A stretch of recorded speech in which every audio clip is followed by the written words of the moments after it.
Abra sua Bíblia, por favor, no Salmo de número 88. Salmo de número 88.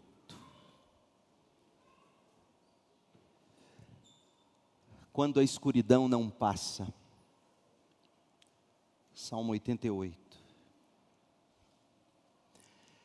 Ao regente do coral, salmo dos descendentes de Corá, para ser cantado com a melodia, o sofrimento da aflição. Salmo de Emã, o Ezraíta. Ó Senhor Deus de minha salvação, clamo a Ti de dia, venho a Ti de noite. Agora ouve minha oração, escuta meu clamor, pois minha vida está cheia de problemas e a morte se aproxima. Fui considerado morto, alguém que já não tem forças. Deixaram-me entre os mortos, estendido como um cadáver no túmulo. Caí no esquecimento e estou separado do teu cuidado. Tu me lançaste na cova mais funda, nas profundezas mais escuras. Tua ira pesa sobre mim. Uma após a outra, tuas ondas me encobrem. Afastaste de mim os meus amigos e para eles me tornaste repulsivo. Estou preso numa armadilha e não há como escapar. As lágrimas de aflição me cegaram os olhos. Todos os dias clamo por Ti, Senhor, e a Ti levanto as mãos. Será que Tuas maravilhas têm algum uso para os mortos?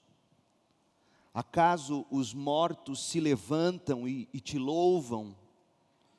Podem os que estão no túmulo anunciar Teu amor? Podem proclamar Tua fidelidade no lugar de destruição?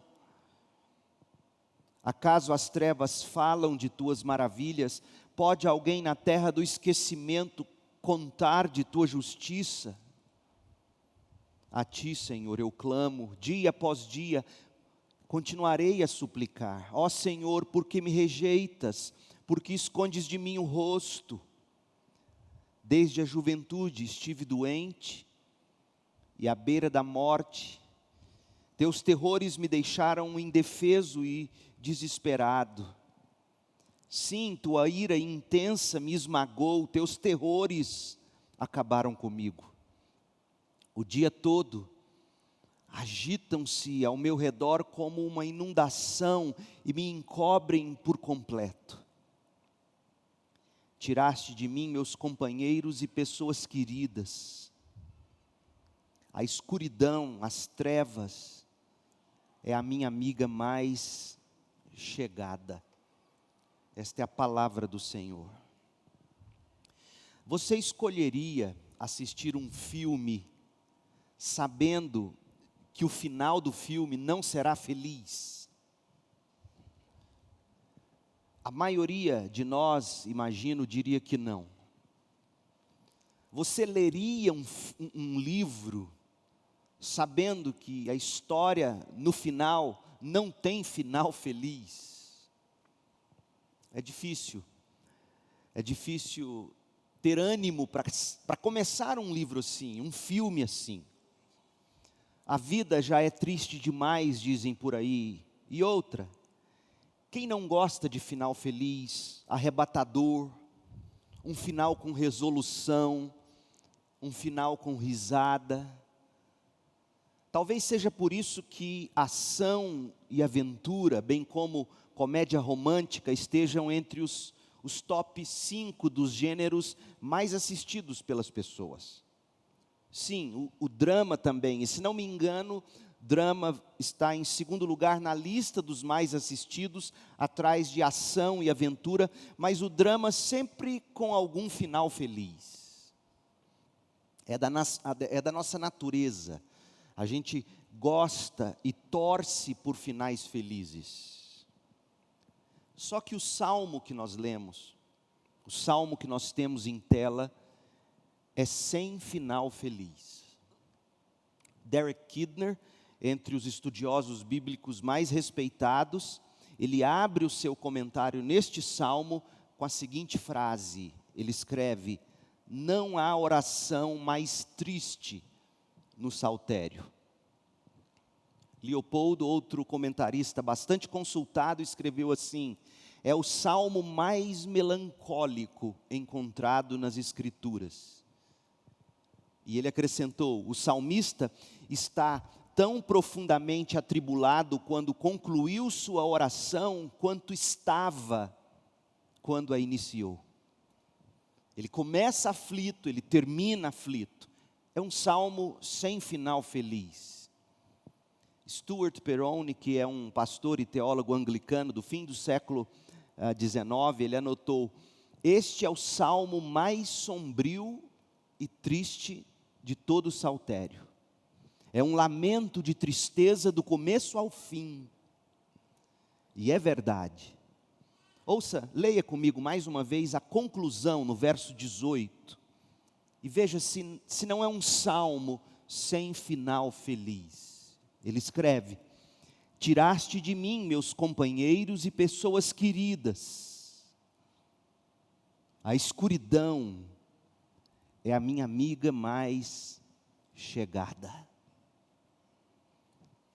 Não tem como negar. Está claro para nós, é sim o salmo mais depressivo dos salmos. Isaltino Gomes Coelho Filho, comentando sobre esse salmo, ele escreveu: não há uma nota de alento sequer. O que temos aqui são apenas queixas e argumentos do início ao fim.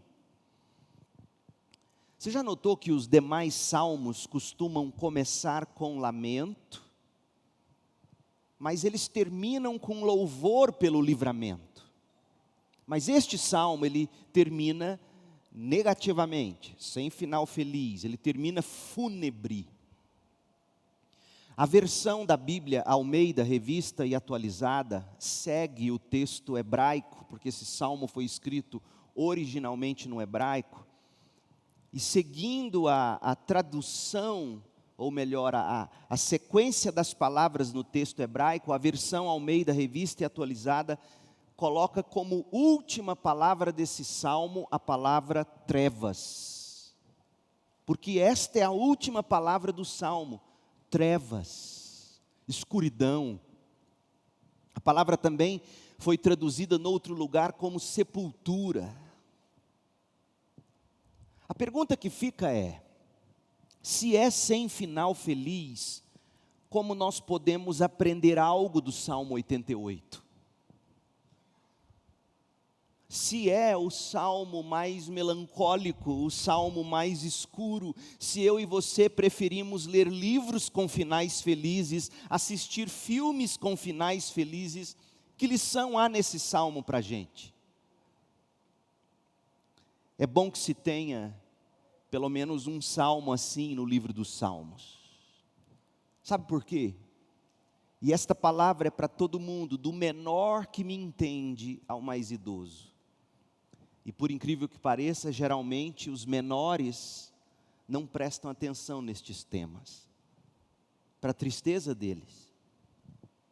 É bom que nós tenhamos um salmo sem final feliz no saltério, porque tantas vezes nossos vales de escuridão, nossos vales de dor, nossos vales de sofrimento não têm alívio, são sem finais felizes.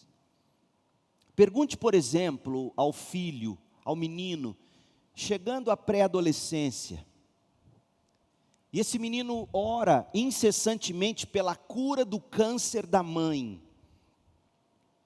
mas no final, o menino amarga a dor aguda da perda, a mãe morre de câncer. Este foi o caso de C.S. Lewis, o autor de As Crônicas de Nárnia. Um dos maiores pensadores, um dos maiores escritores cristãos do século XX. Lewis foi confrontado com a morte desde muito cedo, quando ele tinha 9 para 10 anos de idade, por ocasião do falecimento da mãe, vítima de câncer, em 1908, e ele conta nas suas nas suas memórias que a casa, durante o período de enfermidade da mãe, não tinha outro cheiro senão o de éter. Os pacientes eram tratados na própria residência naquela época. A casa, o quarto, se tornava o ambulatório hospitalar. E o que Lewis mais ouvia eram cochichos na casa, especialmente quando o médico ia visitar a mãe paciente.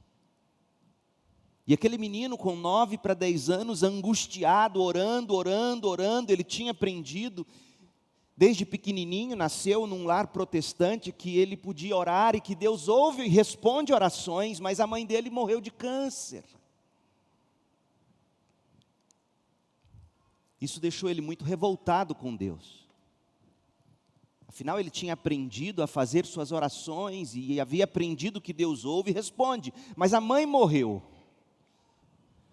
Mais tarde, na juventude, ele é chamado para a guerra. Ele foi um combatente do exército britânico na Primeira Guerra Mundial, e lá no fronte da batalha, ele amarga o fato de assistir, de ver, de ter um de seus melhores amigos morrer na guerra.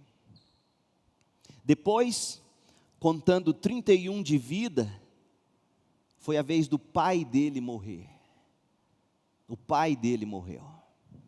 Ele perdeu a mãe aos 9, perdeu o amigo na juventude, perdeu o pai no início da vida adulta, e aí ele se casa com Joy, é o nome da esposa dele. E Joy contrai um tipo de câncer raro, e essa mulher também morre. A história da morte dessa mulher e o sofrimento de Lewis está num filme que você talvez encontre na internet e possa assistir, Terra das Sombras. Aquele ator famoso, Anthony Hopkins, ele é C.S. Lewis no filme. Mas se você quer ler o que passou pelo coração de Lewis durante o luto pela perda da esposa, que se chamava Joy. Joy no inglês significa alegria. Morreu a alegria da vida de Lewis. E aí ele narra toda essa experiência num livro intitulado Anatomia de uma Dor. Está em português pela editora Vida. Trocando em miúdos, gente, C.S. Lewis, o gênio da apologética e da literatura cristã, como tantos de nós mortais comuns, amargou uma sucessão de acontecimentos sem finais felizes. Não houve final feliz para C.S. Lewis, aqui nesta terra. A mãe aos 9, o amigo aos 18 para 19, o pai aos 31, a esposa no início da velhice. Sejamos honestos, nós sabemos reagir aos finais felizes, mas nós somos péssimos em lidar com ocasiões ou acontecimentos sem finais felizes, sobretudo quando nós experimentamos uma cadeia interminável de dolorosos dissabores. No entanto, e eu não precisaria lhe dizer isso, apesar de nós não sabermos lidar com finais que não são felizes, a vida, por causa da queda no pecado, a vida está repleta de longos períodos sombrios, períodos dolorosos, períodos solitários, cujo desfecho é sem final feliz. Do menino que não tem a oração atendida, testemunha a morte da mãe, passando pela mulher que amarga o casamento cheio de conflitos e que de modo lamentável chega ao ponto do divórcio, passando por aqueles que sofrem com enfermidades incuráveis, ou com conflitos sem trégua e tudo mais, até chegar ao idoso solitário e sem recursos para bancar os diversos problemas de saúde. E isto, veja bem, quando não se soma a tudo isso, o enfrentamento daquele tipo de depressão que te faz enxergar a vida em tons de preto e branco, em tons de cinza. Gente, é muito doloroso, e por isso o Salmo 88, ele é de suma importância para a espiritualidade cristã, um salmo sem final feliz. Da perspectiva apenas desta vida, toda hora nós damos de cara com pessoas sem final feliz. Casos e casos temos ouvido, por exemplo, recentemente. A mãe internada vai para a UTI com Covid, e quando ela sai da Covid e recupera-se, descobre que marido e filhos morreram. Da perspectiva desta vida, que final feliz é este? E tantas, e tantas, e tantas histórias que você conhece. A gente precisa de um salmo assim, sem final feliz. Outra coisa, em 1911, o então almirante Winston Churchill, ele escreveu para a esposa dele, você já deve ter ouvido falar em Churchill, primeiro-ministro britânico, grande herói da Segunda Guerra Mundial. Atribui-se a ele o fato de que, se hoje nós desfrutamos de um mundo democrático, é graças a ele que enfrentou as trevas de Adolf Hitler na Segunda Guerra Mundial. E ele escreve para a esposa numa carta, e ele diz assim, abre aspas, acho que um médico pode ser útil para mim caso o cachorro preto volte. O cachorro preto parece estar distante agora, o que é um alívio. Quando o cachorro preto está distante, todas as cores voltam à vida. Você acha que C.S. Lewis estava escrevendo em códigos para falar de alguma missão ultra secreta com a mulher dele, quando ele fala desse tal cachorro preto? De forma alguma. Cachorro preto era uma metáfora para a depressão, da qual Churchill sofria longas e duras crises. Era comum para ele reclamar de ter sido seguido de perto pelo tal cachorro preto da depressão. Um de seus médicos relatou o seguinte, numa das biografias de Churchill. Churchill teria dito para o médico dele, e talvez você que sofra com depressão, veja alguma similaridade. Olha o que ele chegou a dizer para o médico dele, abre aspas.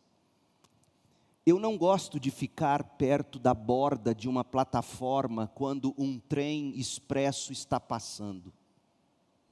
A plataforma aqui, o trem passa no trilho ali, ele diz, eu não gosto de ficar aqui.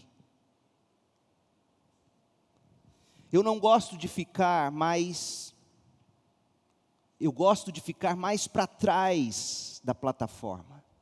E, se possível, com uma pilastra entre mim e o trem. Não gosto de ficar na borda de um navio olhando para a água. Por quê? Ouça. A ação de um segundo acabaria com tudo. Algumas gotas de desespero. Fecha aspas. Ele está nos contando que, em diversas ocasiões, o sofrimento pela depressão era tanto que ele flertava o tempo todo com o suicídio. A ponto de dizer, eu não quero ficar ali bem pertinho dos trilhos do trem, eu posso me jogar. Eu não quero ficar bem ali pertinho do mar, no navio, eu posso me jogar. Esse cachorro preto de tristeza e desespero o perseguiria por toda a vida. Até onde se sabe, Churchill nunca fora curado, ou nunca foi curado de sua depressão. E foi o grande herói da Segunda Guerra Mundial. Churchill, no entanto, é somente um dos nomes de uma lista interminável de personalidades com o ponto comum da depressão em suas biografias. Por exemplo, Charles Spurgeon amargou a depressão até o fim. William Cowper, Van Gogh, Abraham Lincoln, Albert Einstein, Charles Darwin, Martin Luther King Jr., Santos Dumont e tantos outros famosos também penaram com esse transtorno tenebroso em algum momento da vida. Quer saber de uma coisa? A maioria desses homens e mulheres, se não todos, morreu sem ver a luz raiar naquela escuridão de dores na alma e no corpo tantas vezes. Da perspectiva desta vida, foi uma vida sem final feliz. E você, a escuridão não passa para você? É assim tantas vezes. Definitivamente a vida não é feita só de dias ensolarados, de céus azuis sem nuvens. A vida não é feita só de finais felizes. E por isso é importante um salmo como este no saltério. Porque este salmo é uma luz na escuridão. Derek Kidner, ele escreveu o seguinte sobre o nosso texto. Ouça: não há oração mais triste no saltério. Aqui, como em outros lamentos, a parte do leitor não precisa ser a de espectador, qualquer que seja seu humor momentâneo, mas a de companheiro em oração para as pessoas deprimidas ou rejeitadas, cujo estado de espírito o salmo coloca em palavras. E ele completa dizendo: palavras que são para uso, fecha aspas. O salmista coloca sua tristeza profunda em palavras, palavras que são para o nosso uso. Que maravilha esta colocação a respeito do Salmo 88. Porque só quem passa pela indescritível tristeza de finais não felizes sabe o quanto nos faltam palavras para nos expressarmos na hora da dor mais aguda. Quantas vezes eu, como pastor, já não ouvi ovelhas dizendo: pastor, eu não sei como orar, eu não sinto vontade de orar, eu não sei o que dizer. Eis aqui palavras para o seu uso. Um salmo sem final feliz. Esse salmo é um lenitivo para quem está sem saber como lidar com a vida sem final feliz. É uma tremenda ajuda para quem não sabe como se expressar. Quando você ora, ora, ora e a mamãe morre. Quando você luta, luta, luta e o casamento chega no fim, por motivo alheio à sua vontade. Quando você tenta, tenta, tenta e não se resolve. Quando você se esforça, se esforça, se esforça e a escuridão não passa. Outro sentimento que nos acomete, especialmente quando a gente coleciona acontecimentos ou circunstâncias sem finais felizes, é o de não estarmos prestando para mais nada. É aquele sentimento de fracasso irremediável. Sabe por quê? Porque é muito comum a gente pensar em termos de atuação, de produção, de contribuição ou de edificação, apenas quando a gente está bem. A gente acha que a gente é útil quando a gente está bem ou está se sentindo bem. A gente acha que a gente pode servir para alguma coisa quando a gente ora e Deus nos atende. Esse salmo, no entanto, revela que é plenamente possível produzirmos algumas das peças ou das obras mais maravilhosas, ou realizarmos os gestos mais edificantes, precisamente por causa da coleção sucessiva de experiências sem finais felizes. É o que Paulo diz em 2 Coríntios. que foi bom ele ter passado por aquela aflição, ou estar passando por ela, porque desse modo ele saberia como confortar e consolar quem estava passando pelas mesmas coisas. Esse salmo nos ensina que mesmo quando você não tem final feliz, ou luta e não consegue um final feliz, ainda assim você pode produzir muito para a glória de Deus e o bem do próximo. Ouça o que Derek Kidner escreveu a respeito da atitude desse salmista. Abre aspas. Se houver qualquer fagulha de esperança no próprio salmo, o título fornece essa fagulha de esperança, pois este autor, supostamente esquecido por Deus, parece ter sido um dos pioneiros do grupo de compositores de salmos e cantos, fundado por Davi, ao qual nós devemos os salmos denominados dos descendentes de Corá, um dos mais ricos veios do saltério. Por mais que estivesse sobrecarregado e depressivo, sua existência estava longe de ser inútil. Por mais que ele estivesse sobrecarregado e depressivo, Derek Kidner diz, a existência desse salmista estava longe de ser inútil. E aí ele completa, de uma forma quase poética, dizendo, se a vida do salmista foi uma vida de morto-vivo, porque muita gente se sente assim, morto-vivo. Se foi uma vida de morto-vivo, nas mãos de Deus, a vida dele produziu muitos frutos. Então, eu acho que já deu para você ver a importância desse salmo. Nós temos nesse salmo, em primeiro lugar, palavras que nos servem de vocabulário para os momentos sombrios. Quando a alma sente a dor e a boca não tem o que dizer, ou não sabe o que dizer. Segundo, nós temos nesse salmo provas de que é possível colecionar inúmeros, diversos episódios sem finais felizes, e desse modo glorificar a Deus e servir ao próximo em amor, para a edificação dele, do próximo.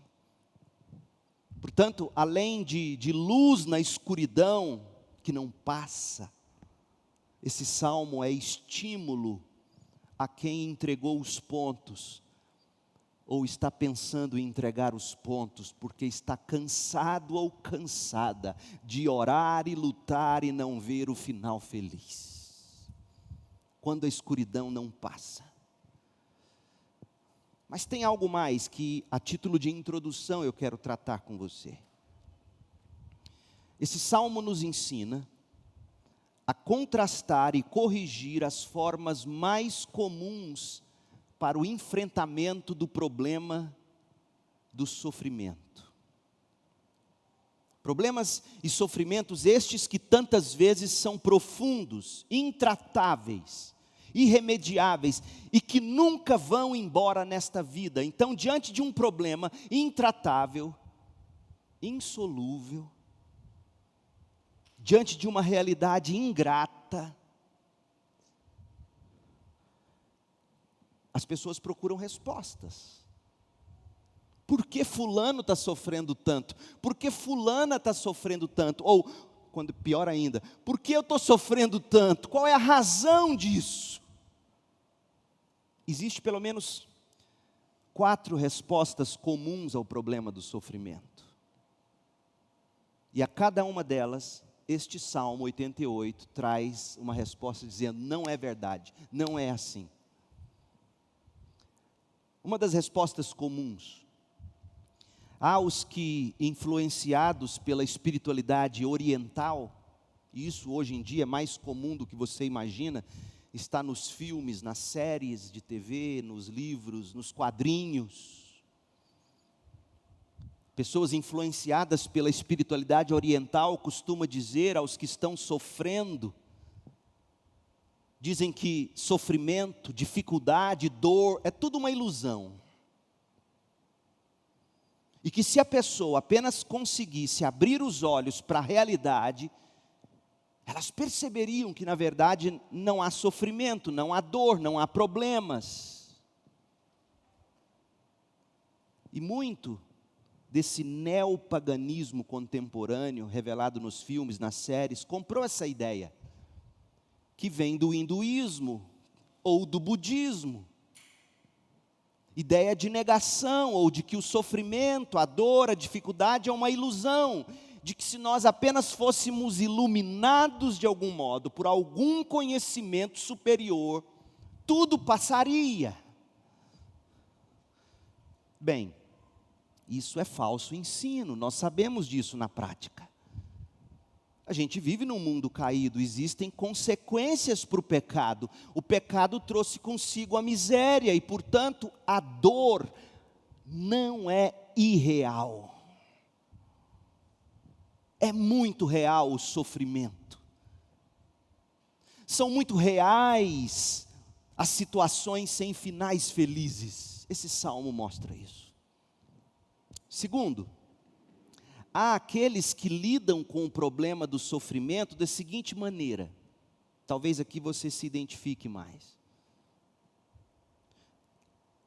Se a pessoa tiver fé suficiente, seus problemas, seus sofrimentos acabarão. É o que alguns dizem.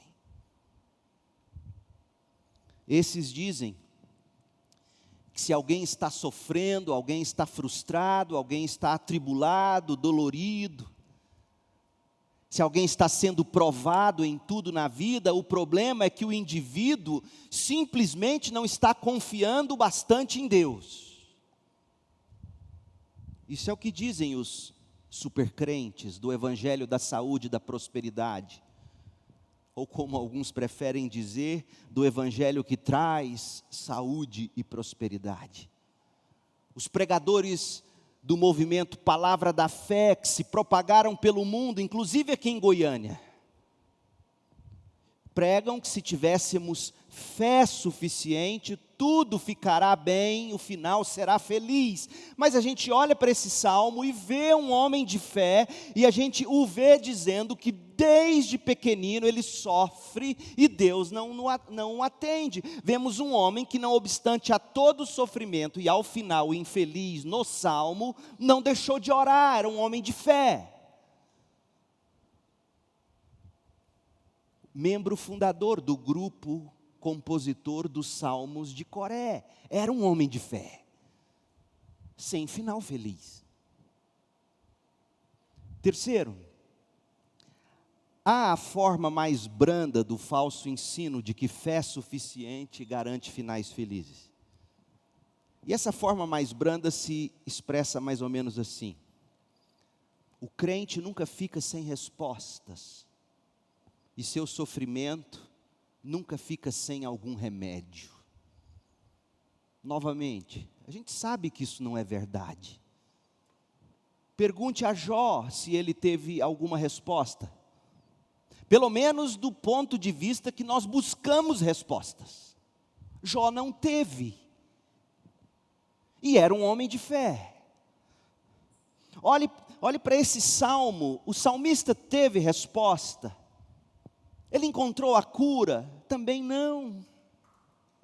Pelo menos não da forma como comumente se busca resposta e cura e vitória. Tantas vezes o crente fica assim, sem resposta e sem remédio.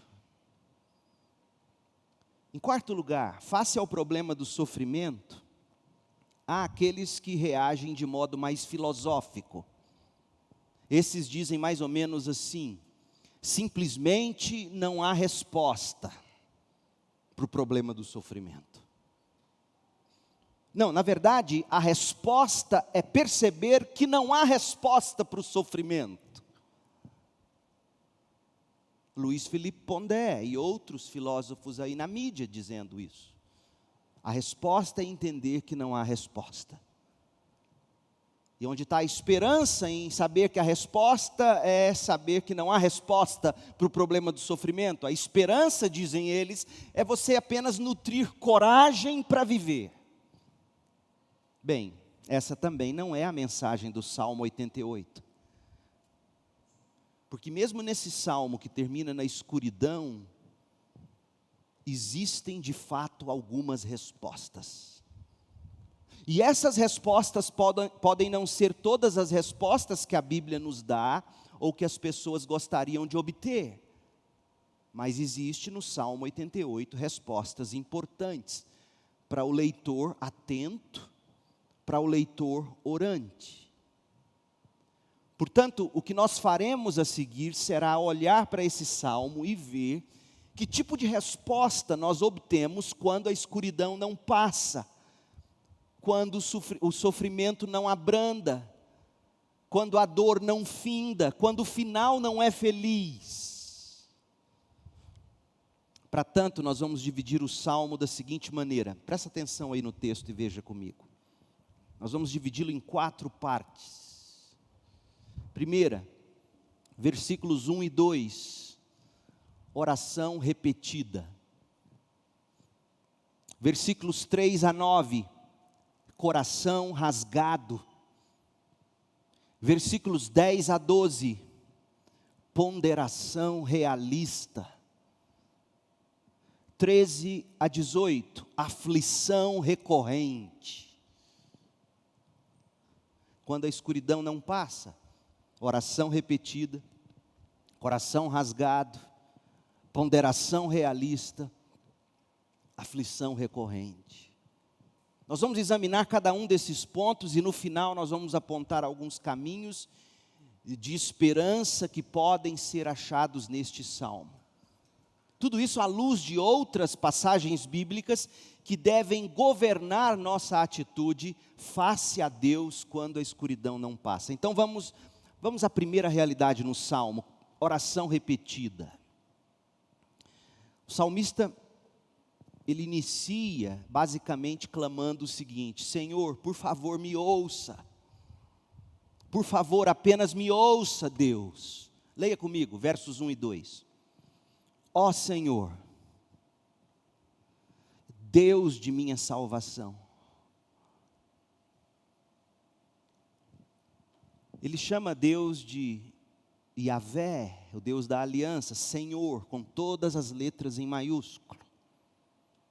Ele chama de Elohim, o Todo-Poderoso da minha salvação.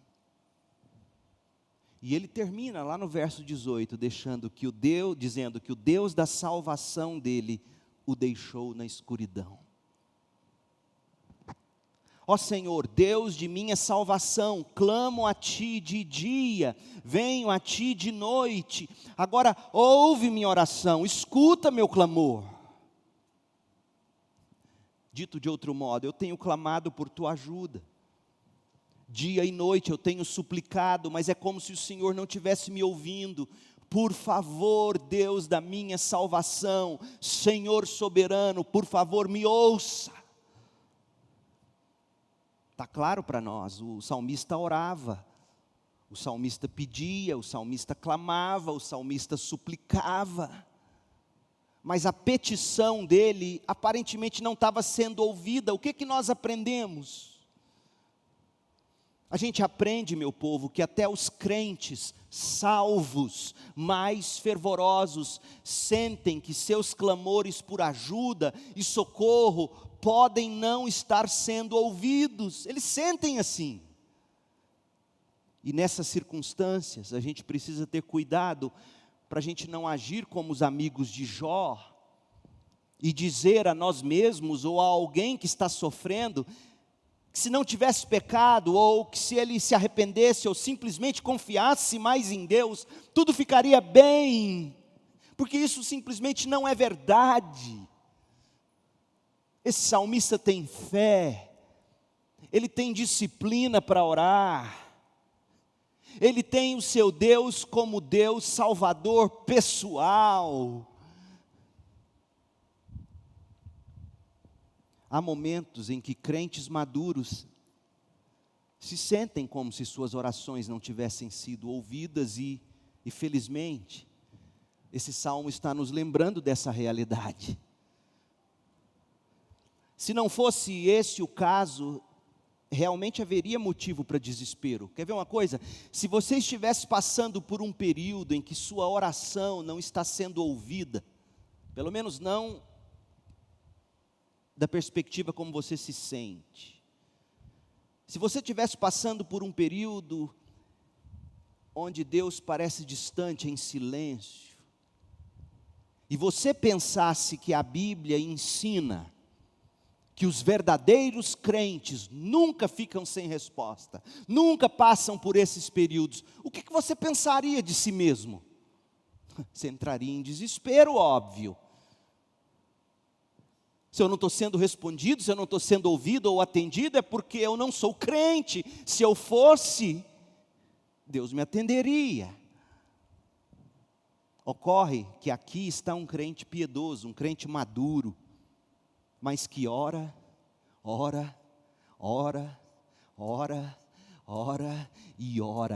e se sente como se Deus não está o ouvindo.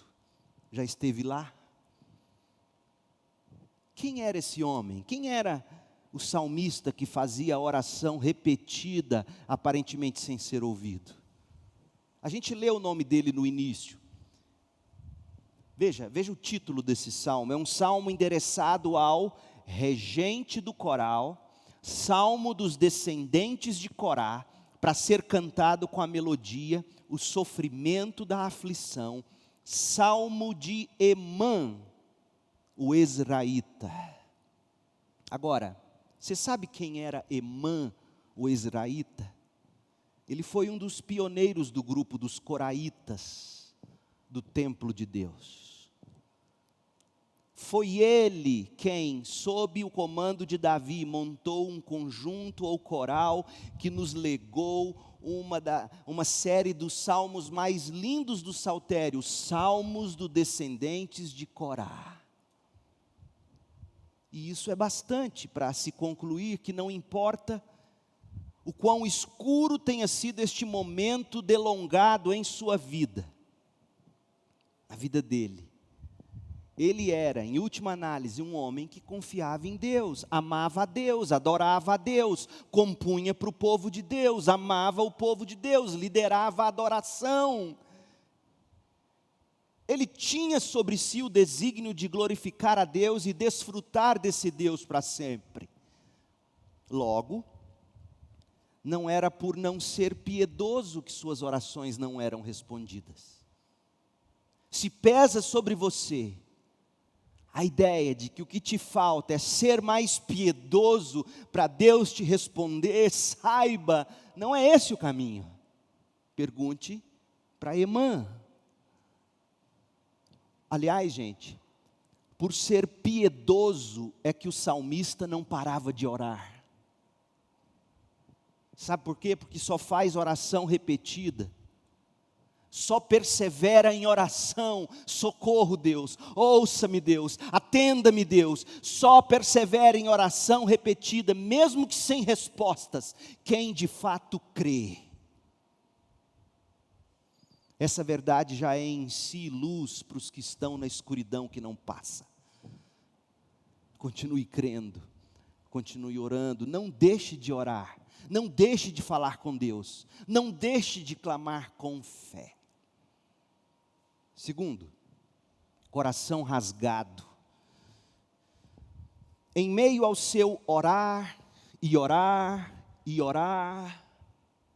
Emã rasgou seu coração a Deus. Emã meio que listou o montante de problemas aqui, do verso 3 ao 9. Ele lista o montante de problemas, ele descreve a sensação sentida. Ele desabafa a sua solidão, ele fala da profunda tristeza. De fato, ele rasga seu coração em suas orações repetidas. E aqui está a segunda luz. A oração serve para nos rasgarmos diante de Deus e permitirmos que Ele de fato nos examine com os nossos olhos voltados para esse exame. Porque só haverá mudança de verdade no momento em que nós encararmos as lentes de Deus para o nosso próprio coração. E olha como é que ele rasga o coração, verso 3. Pois minha vida está cheia de problemas, minha alma, diz outras traduções, minha alma está cheia de problemas, carregada de problemas. E a morte se aproxima. Eu fui considerado morto, alguém que já não tem forças. Deixaram-me entre os mortos, estendido como um cadáver no túmulo. Caí no esquecimento e estou separado do teu cuidado. Tu me lançaste na cova mais funda, nas profundezas mais escuras. Tua ira pesa sobre mim, uma após a outra, tuas ondas me encobrem. Afastaste de mim os meus amigos, e para eles me tornaste repulsivo. Estou preso numa armadilha, e não há como escapar. As lágrimas de aflição me cegaram os olhos todos os dias. Clamo por ti, Senhor, e a ti levanto as mãos. Meu povo, essa passagem aqui é pontiaguda. Colocando numa frase, é como se Emã estivesse dizendo assim: Deus, eu estou com o pé na cova, e o Senhor está me empurrando para dentro. Esse salmista não tem nada a ver com a teologia do rabino Harold Kushner, que escreveu um livro famosíssimo, inclusive no Brasil, Quando Coisas Ruins Acontecem a Pessoas Boas. Não leia esse livro. O rabino Harold Kushner, se estivesse lá com o salmista, ele teria dito ao salmista tudo o que ele crê, mais ou menos do seguinte: olha, Emã, às vezes coisas ruins acontecem com pessoas boas. Você é uma pessoa boa. Deus não tem nada a ver com o seu sofrimento. Deus adoraria ajudá-lo, mas ele não pode, ele não está no controle de tudo. E se você puder abraçar a compreensão de que Deus não está no controle de tudo, se você conseguisse entender de que Deus não está no controle das circunstâncias, você entenderia o quanto Deus é bom. Você encontraria alívio no fato de que Deus apenas está do seu lado, sentado com você, te abraçando, enquanto você sofre. Oh, meu povo, tanta gente pensando assim. Mas não é isso que o salmista está dizendo. Emã sabe que Deus é soberano. Ora, você deve saber disso também. Além do salmista aqui, não é interessante que Jó, em nenhum momento, leia o livro de Jó e você verá, em nenhum momento Jó acalentou o pensamento de que Deus não é soberano e tem o controle da vida dele, em nenhum momento. Na verdade, gente, toda a luta de Jó foi travada precisamente porque Jó sabia que Deus é soberano. Deus está no controle soberano da vida dele e de todo mundo. E por saber que Deus é soberano, Jó indagava: Senhor, por que não ages em meu favor, já que és soberano? Não se lê em qualquer lugar no livro de Jó que Jó estivesse indagando ou lamentando algo do tipo: ó Deus, se o Senhor estivesse no controle de tudo, então eu não estaria nesse estado. Não é isso. Longe disso. Jó reconhecia o poder soberano de Deus e se via perplexo pela aparente inação do soberano. Isso causa perplexidade. E digam o que quiser sobre este salmista, ele nem de perto começa a falar como os quivites de hoje. Ó Deus, eu entendo agora. O Senhor não está no controle das coisas. O Senhor não tem parte no meu sofrimento. Tudo isso, o meu sofrimento é alheio à sua vontade. O Senhor gostaria de me ajudar se pudesse intervir. Só lhe resta sofrer comigo ao meu lado. Não, longe disso, meu Deus do céu. Realmente esse salmista reconhece que Deus está no comando e é soberano. Preste atenção nos pronomes nesta passagem. Presta atenção, veja comigo. Um coração, se você quiser dar outro nome ou acrescentar algo ao título que demos aos versículos 3 a 9, você poderia escrever assim: um coração rasgado pelo bisturi da soberania de Deus. Olha só, verso 3, minha vida está cheia de problemas, a morte se aproxima, fui considerado morto, alguém que não tem forças. Deixaram-me entre os mortos, estendido como um cadáver no túmulo, caí no esquecimento, estou separado do teu cuidado. Em outras palavras, o Senhor poderia cuidar de mim e não tem cuidado. Verso 6, tu me lançaste na cova mais funda. Verso 7, tua ira pesa sobre mim, tuas ondas me encobrem. Verso 8, afastaste de mim os meus amigos. Veja, Emã sabia que Deus é soberano sobre o sofrimento dele. E precisamente por saber que Deus é soberano sobre cada acontecimento no universo e na nossa própria vida, por saber que Deus decreta, que Deus dirige e tem parte em todas as coisas e faz tudo conforme lhe apraz, por saber disso, que o salmista, mais uma vez, fundamentado na soberania divina, pôde orar. Ele só pôde orar no final do verso 9, e olha como ele ora no final do verso 9, clamo a ti, Senhor, e a ti levanto as mãos. Ele só ora a Deus porque ele sabe que Deus está no controle daquilo. Se ele não soubesse, se ele não achasse que Deus é soberano sobre inclusive o sofrimento dele, a depressão dele, a dor dele, as dificuldades dele, se ele não achasse que Deus está em tudo isso, ele não oraria pedindo a ajuda de Deus. Ora, se Deus não é soberano, gente, não há por que orar. Mas é precisamente por isso que a maioria das pessoas não oram mais. Porque na prática elas não acreditam na soberania de Deus sobre todas as coisas. Elas não acreditam, inclusive, que esse momento pandêmico é mão de Deus. Se você não acredita num Deus soberano, você não ora mais a Ele. Aí o que você faz desse Deus? Alguém com quem você precisa nutrir relacionamento, sentir a presença dEle. E aí as pessoas param de orar quando abandonam a soberania de Deus e passam a viver buscando a sensação de que Deus as está abraçando. Isso não é cristianismo.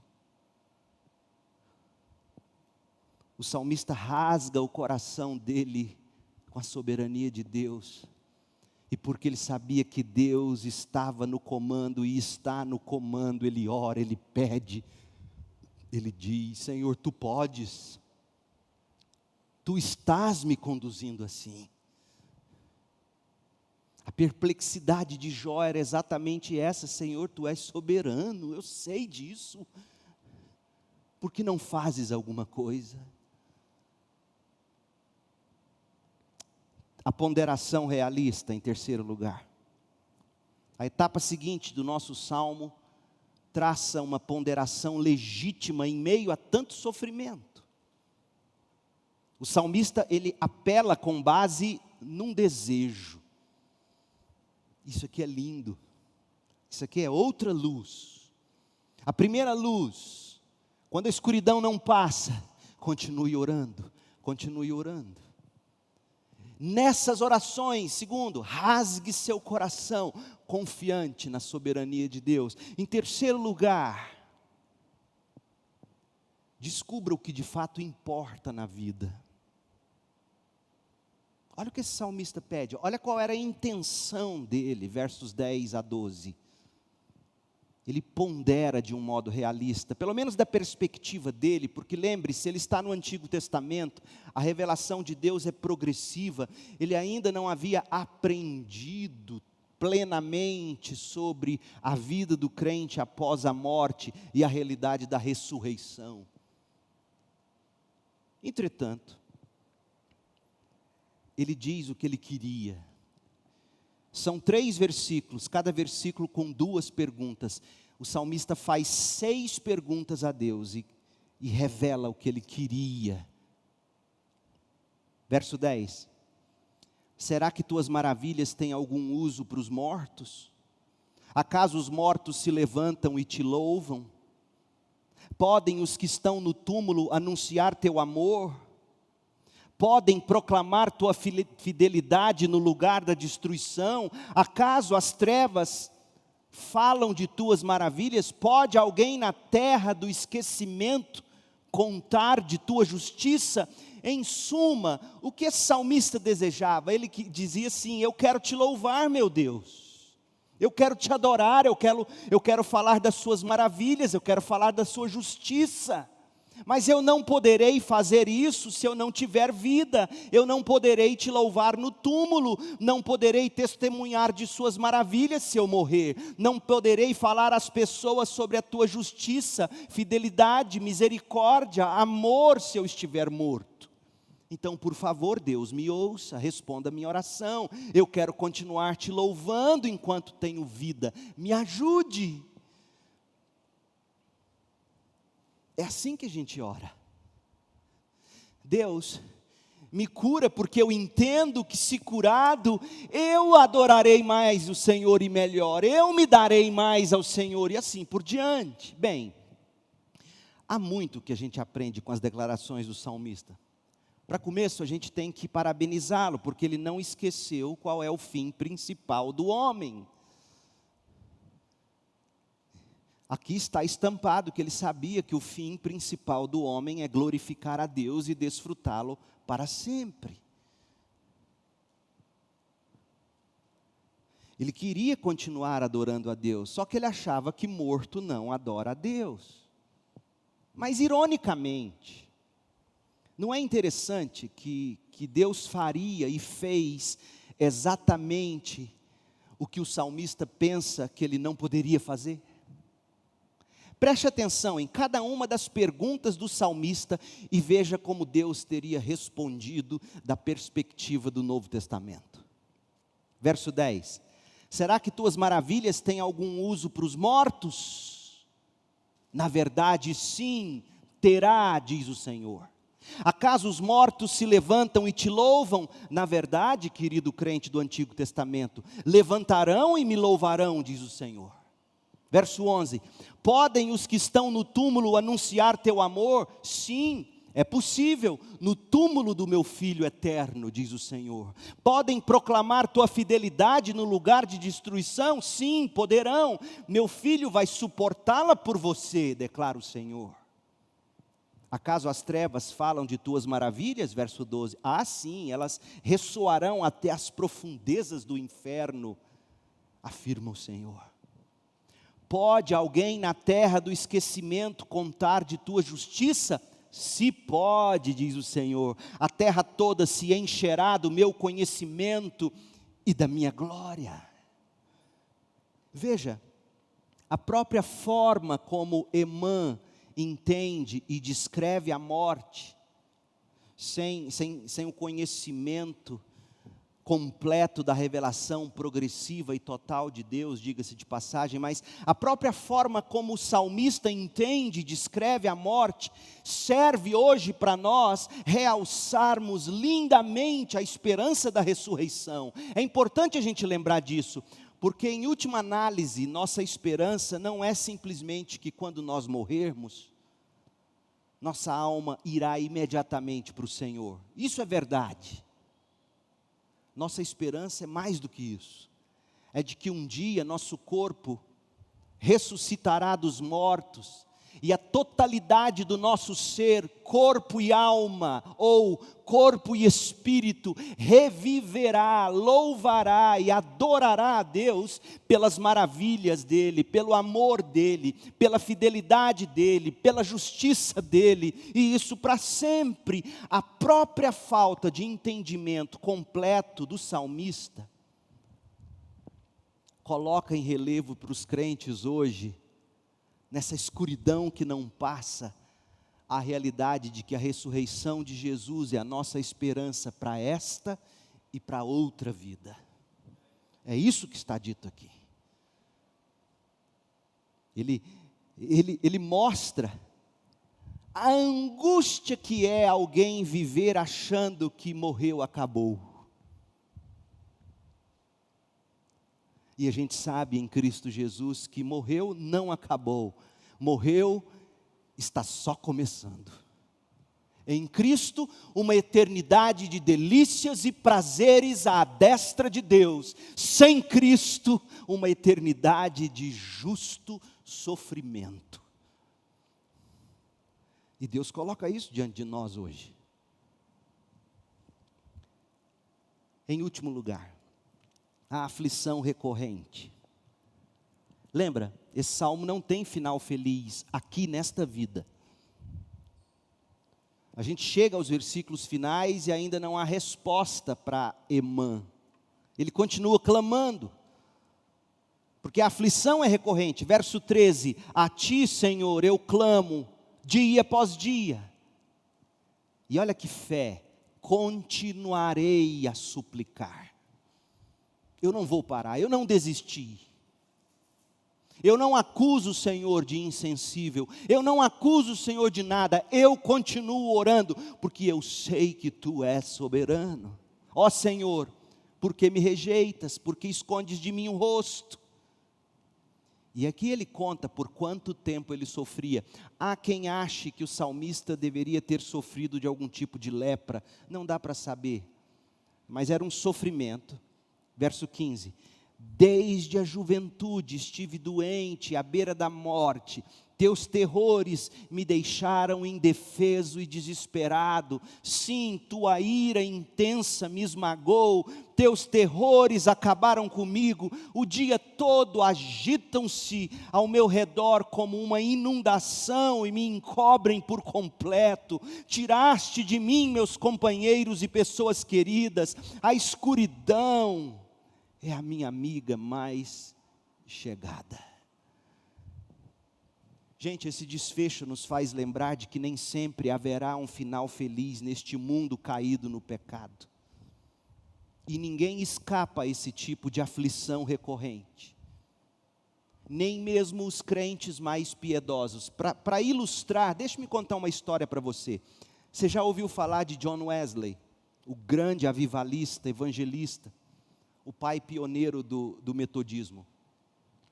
Derek Thomas, vocês se lembram dele? Ele pregou aqui na nossa igreja em 2017, pregou sobre o livro de Jó, eu traduzi aqui, lembra dele? Ele é um grande estudioso da teologia, do Novo Testamento e da história da igreja. Numa devocional que Derek Thomas fez, eu li ele contando a história de John Wesley, eu não sabia disso. O grande avivalista, o grande evangelista, o grande homem de Deus, não vivia bem, eles não eram felizes no casamento, ele e a mulher. E o que de algum modo contribuía é que ele vivia mais fora de casa do que em casa, porque ele viajava a América toda pregando, a mulher ficava na Inglaterra. E eles eram assim tão, de algum modo, infelizes juntos e viviam tanto tempo separados um do outro, que no dia em que John Wesley, longe de casa, recebeu a carta que contava que sua mulher já havia sido, inclusive, sepultada, ele não pôde dar sequer tchau para a mulher dele. Gente, é um final infeliz neste sentido. E mostra para nós que mesmo os John Wesley enfrentam finais infelizes nessa vida. Não é um incentivo para que você viva nutrindo mediocridade ou questões não resolvidas no seu coração. Não é incentivo para isso. Apenas para destacar que é possível ser um santo homem de Deus, uma santa mulher de Deus, e não ter final feliz nesta vida. Esse salmo, essa história e tantas outras, talvez a história de sua própria vida, revela que realmente existe sofrimento, até na vida do crente mais crente. Mas esse salmo também nos ensina que o crente poderá chegar ao ponto de nunca conseguir nessa vida alívio, nunca conseguir fazer sentido pleno de por que tanta dor, tanto sofrimento, apesar de tanta oração e de tanta piedade. Sabe por quê? Porque a miséria humana sempre traça uma linha de volta para o pecado, e até o pecado, até que ele seja finalmente erradicado, na restauração de todas as coisas em Cristo, na consumação da história. Enquanto isso não acontecer, a miséria nunca será plenamente erradicada. Sofreremos aflições recorrentes. E a história desse salmo é a nossa própria história. E louvado seja Deus que em meio a tanta escuridão que não passa, Emã, inspirado por Deus, deixou-nos luz suficiente para encontrarmos caminho até o próprio Deus, mesmo quando a escuridão não passa. E deixe-me concluir com alguns flashes. Primeiro flash de luz está no primeiro versículo. Como o salmista se refere a Deus? O Senhor, ó Deus, Deus da minha salvação. O salmista reconhece pelo próprio nome que ele usa para Deus, que o seu Deus, o Senhor soberano, é o seu Salvador e o único auxílio e esperança que ele tem. Ele continuaria clamando e buscando a Deus. Essa certeza é o que te leva a orar e o que te mantém orando. E às vezes Deus nos desmama de tudo.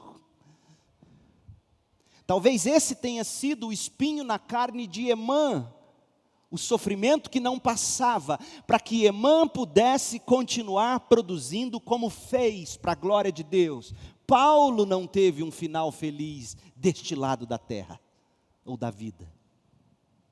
Ele orou, e a escuridão não passou, e Deus disse a ele em Cristo Jesus: minha graça te basta, o meu poder se aperfeiçoa na sua fraqueza, e poderá ser este o seu caso, para Deus te ensinar que o que mais importa nessa vida, não é a cura, mas é você poder dizer: tu és meu Salvador. É isso que mais importa na vida, e esse salmista nos diz isso já no verso 1. Segunda luz, segundo flash de luz. Em tudo, versos 10 a 12, Emã desejava continuar adorando e louvando, porque ele achava que morto ele não poderia. Esse tem que ser o seu desejo, na saúde ou na doença, na riqueza ou na pobreza, na alegria ou na tristeza. O seu maior desejo é: eu louvo a Deus. Gente, a nossa alma se esfria o tempo todo, nós somos sugados de todos os lados, para todas as direções, e o nosso coração se parte e se esfria para Deus. E esse salmista nos ensina que sadio ou enfermo, uma coisa só importa: viver para adorar a Deus. É isso que você mais tem que lutar nesse momento de pandemia. Não é simplesmente, e graças a Deus por ela, não é simplesmente receber a vacina e continuar a vida como antes, meu Deus. É entender que na saúde ou na doença, na riqueza ou na pobreza, na alegria ou na tristeza, eu vivo para adorar a Deus e gozá-lo para sempre. Esse é o fim para o qual Deus me criou. O salmista sabia disso.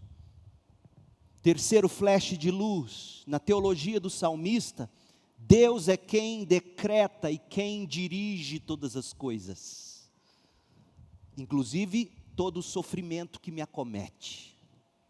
Deus é quem decreta, Deus é quem dirige todas as coisas, inclusive o sofrimento que me acomete. E precisamente por saber que Ele é o soberano, que eu oro e me mantenho orando, porque eu confio nele. E quarto flash de luz está nas trevas que se encontra o salmista. Ele termina dizendo: a escuridão é a minha amiga mais chegada. Sabe o que isso nos ensina? Que as trevas do salmista nos remete a Cristo, lá na cruz do Calvário. Porque Cristo sim atravessou as trevas profundas da morte, Ele não tendo pecado, mas sofrendo sobre si mesmo o abandono do Pai, para que a gente pudesse andar na luz. Keller, no seu devocional nos Salmos, sobre esse salmo ele escreve assim: nas profundezas escuras, o salmista se sente arrasado e esquecido. Essa oração acabará em escuridão, sem uma nota de esperança. Mas o título do salmo nos revela que o autor foi Emã, líder do grupo de músicos coatitas e autor de diversos salmos, parte da mais excelente literatura da história mundial. Suas experiências com a escuridão converteram-no em um artista que tem ajudado milhões de pessoas. Em seu desespero, ele pensou que Deus o abandonara, mas não. Os cristãos sabem que Jesus tomou para si a escuridão suprema da ira de Deus, Mateus 27, 45, porque Ele, Cristo, levou sobre si o abandono que nós merecíamos, sabemos que Deus não nos abandonará, Hebreus 13, 5, Ele está conosco, mesmo quando não o sentimos de forma nenhuma, fecha aspas.